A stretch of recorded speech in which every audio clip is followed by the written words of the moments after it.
नमस्कार भक्तजनों। आज मैं शिव पुराण महात्म श्री रुद्र से इत्याद्वितीय खंड के 37वें व 38वें अध्याय का वर्णन करूंगा। शिव पुराण महात्म सुनने से मनुष्य सब पापों से मुक्त हो जाता है। भगवान भोलेनाथ की कृपा सदैव बनी रहती है।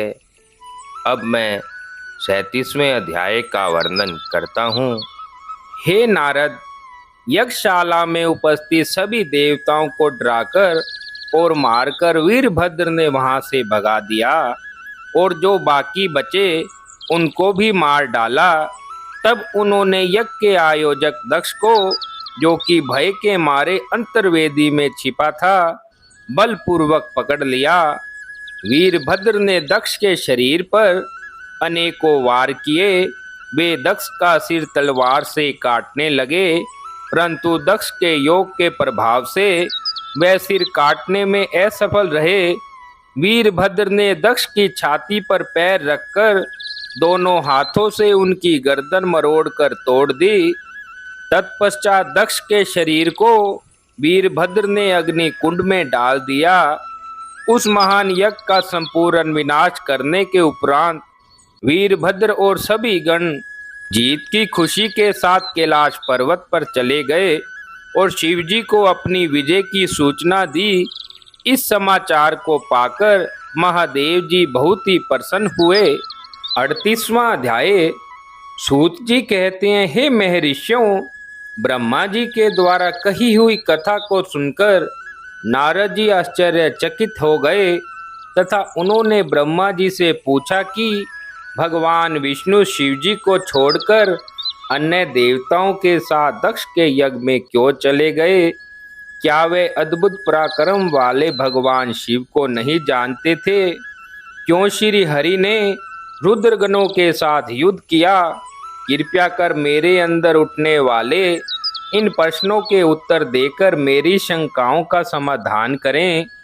ब्रह्मा जी ने नारद जी के प्रश्नों का उत्तर देते हुए कहा, हे मुनि श्रेष्ठ नारद, पूर्व काल में राजा शिव की सहायता करने वाले श्री हरि को दधीचि मुनि ने शाप दे दिया था, इसलिए वे भूल गए और दक्ष के यज्ञ में चले गए। प्राचीन काल में दधीचि मुनि महातेजस्वी राजा शिव के मित्र थे, परंतु बाद में उन दोनों के बीच में बहुत बड़ा विवाद खड़ा हो गया। विवाद का कारण मुनि दधीचि का 4 वर्णों ब्राह्मण, क्षत्रिय, वैश्य और शूद्र में ब्राह्मणों को श्रेष्ठ बताना था, परंतु राजा शिव, जो कि धन वैभव के अभिमान में डूबे हुए थे, इस बात से पूर्ण असहमत थे। शिव सभी वर्गों में राजा को ही श्रेष्ठ मानते थे। राजा को सर्वश्रेष्ठ और सर्ववेदमय माना जाता है, यह श्रुति भी कहती है, इसलिए ब्राह्मण से ज्यादा राजा श्रेष्ठ है। हे दधीचि, आप मेरे लिए आदरणीय हैं। राजा शिव के कथन को सुनकर दधीचि को क्रोध आ गया। उन्होंने इसे अपना अपमान समझा और शिव के सिर पर मुक्के का प्रहार कर दिया। दधीचि के इस व्यवहार से मद में चूर शिव को और अधिक क्रोध आ गया। उन्होंने वज्र से दधीचि पर प्रहार किया। वज्र से घायल हुए दधीचि मुनि ने पृथ्वी पर गिरते हुए योगी शुक्राचार्य का सिमरन किया। शुक्राचार्य ने तुरंत आकर दधीचि मुनि के शरीर को पूर्ववत कर दिया। शुक्राचार्य ने दधीचि से कहा कि मैं तुम्हें महामृत्युंजय का मंत्र प्रदान करता हूँ।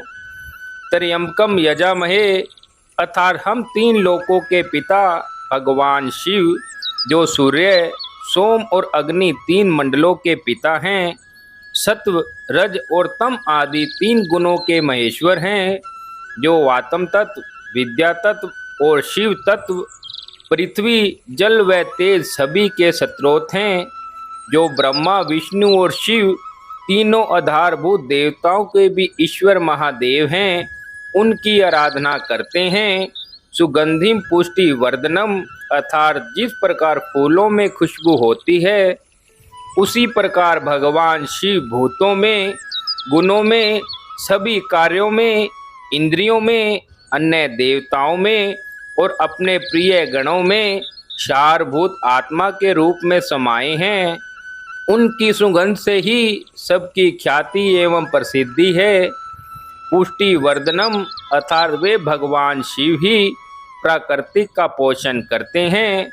वे ही ब्रह्मा विष्णु मुनियों एवं सभी देवताओं का पोषण करते हैं।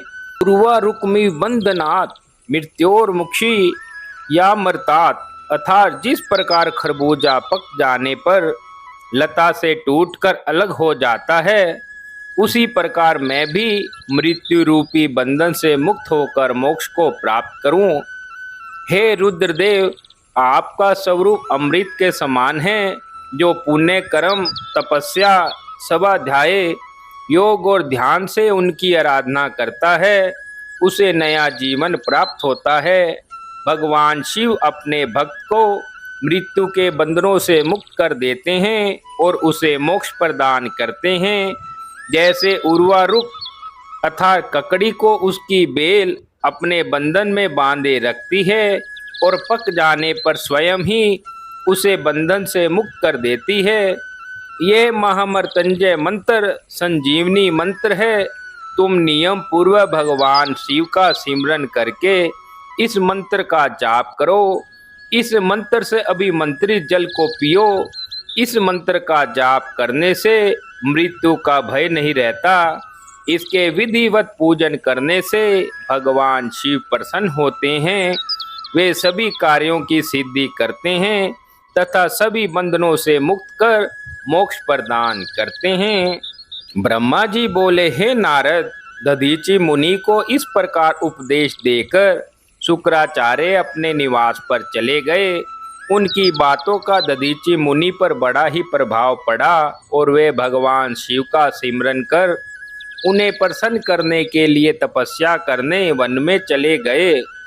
वन में उन्होंने प्रेम पूर्वक भगवान शिव का चिंतन करते हुए उनकी तपस्या आरंभ कर दी। दीर्घ काल तक वह मां मृत्युंजय मंत्र का जाप करते रहे। उनकी इस निस्वार्थ भक्ति से भक्त वत्सल भगवान शिव प्रसन्न होकर उनके सामने प्रकट हो गए। दधीचि ने दोनों हाथ जोड़कर शिव जी को प्रणाम किया। उन्होंने महादेव जी की बहुत ही स्तुति की। शिव ने कहा, मुनि श्रेष्ठ दधीचि, मैं तुम्हारी इस उत्तम आराधना से बहुत प्रसन्न हुआ। वर मांगो, मैं तुम्हें मनोवांछित वस्तु प्रदान करूंगा।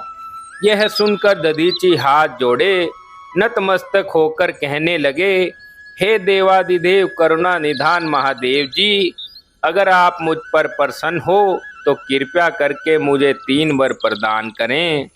पहला यह कि मेरी अस्थियां वज्र के समान हो जाएं। दूसरा, कोई भी मेरा वध न कर सके अर्थात मैं हमेशा अवध्य रहूं। और तीसरा यह कि हमेशा अधीन रहूं, कभी दीन न होऊं। शिवजी ने तथास्तु कहकर 3 वर दधीचि को प्रदान किए। तीनों मन चाहे वरदान मिल जाने पर दधीचि मुनि बहुत ही प्रसन्न हुए। वे आनंद मगन होकर राजा शु के स्थान की ओर चल दिए। वहां पहुंचकर दधीचि ने शु के सिर पर लात मारी। शु विष्णु जी का परम भक्त था। राजा होने के कारण वह भी अहंकारी था। उसने क्रोधित होकर तुरंत दधीचि पर वज्र से प्रहार कर दिया, परंतु शु के प्रहार से दधीचि मुनि का बाल भी बांका ना हुआ। यह सब महादेव जी के वरदान से ही हुआ था। यह देखकर शु को बड़ा ही आश्चर्य हुआ।